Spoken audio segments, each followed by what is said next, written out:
चलिए तीसरे को देखा जाए। सागर निज छाती पर जिनके अगणित अरणव पोत उठाकर पहुँचाया करता था प्रमुदित भूमंडल के सकल तटों पर नदियाँ जिनकी यश धारा सी बहती है अब भी निशिवासर ढूंढो उनके चरण चिन्ह भी पाओगे तुम इनके तट पर। ठीक है, चलिए अब इसके कठिन शब्दों का अर्थ देख लीजिए। उसके बाद तब इसका प्रसंग देखा जाएगा, फिर व्याख्या। अगणित जिसकी गणना न किया जा सके, अगणित माने जिसकी गणना न किया जा सके।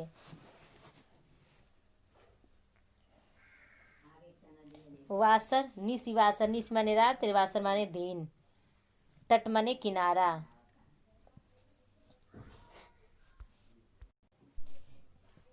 अर्णव का अर्थ होता है समुद्र। अर्णव समुद्र, पोत माने जहाज, समुद्री जहाज।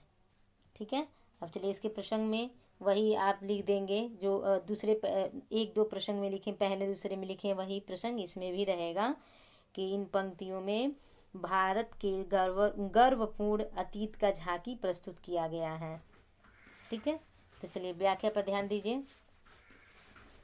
सागर निज छाती पर जिनके, भारत समुद्र व्यापार के क्षेत्र में भी क्या है, बहुत उन्नत कर चुका था।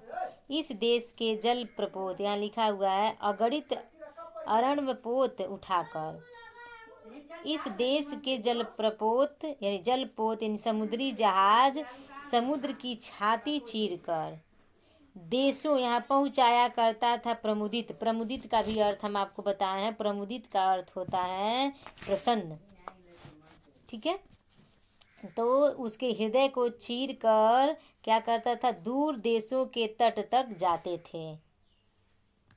भारत समुद्र के क्षेत्र में बहुत ही उन्नत कर चुका था।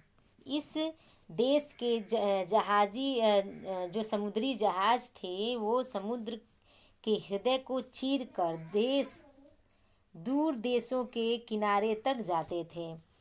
फिर भूमंडल के सकल तटों पर नदियाँ जिनकी यश धारा से, और भारत की नदियाँ जल के रूप में आज भी मानो उसकी गौरवपूर्ण कीर्ति को बहाती जा रही हैं। उसके यश माने होता है गौरवपूर्ण कीर्ति। कैसे, यश का अर्थ होता है कीर्ति। तो यहाँ कहा गया है कि भारत की नदियाँ जो है जल के रूप में आज भी मानो उसकी गौरवपूर्ण कीर्ति को बढ़ाती या बहाती जा रही हैं। बहती है अब भी निशिवास, रात दिन वह बहती रहती हैं। फिर ढूंढो इन चरण चिन्ह भी, इनके चरण चिन्ह भी, इन्हीं नदियों के किनारे बसे हुए जो नगर हैं वह नगरों में हमारे देश की उज्जवल संस्कृति का स्वरूप आज भी देखा जाता है। पाओगे तुम इनके तट पर, इनके किनारे, नदियों के किनारे आज भी तुमके पद चिन्ह पाओगे, अर्थात उज्जवल संस्कृति का स्वरूप आज भी देखा जा सकता है। ठीक है, एक बार और इसके अर्थ को देख लीजिए। भारत समुद्र व्यापार के क्षेत्र में भी बहुत उन्नत कर चुका था।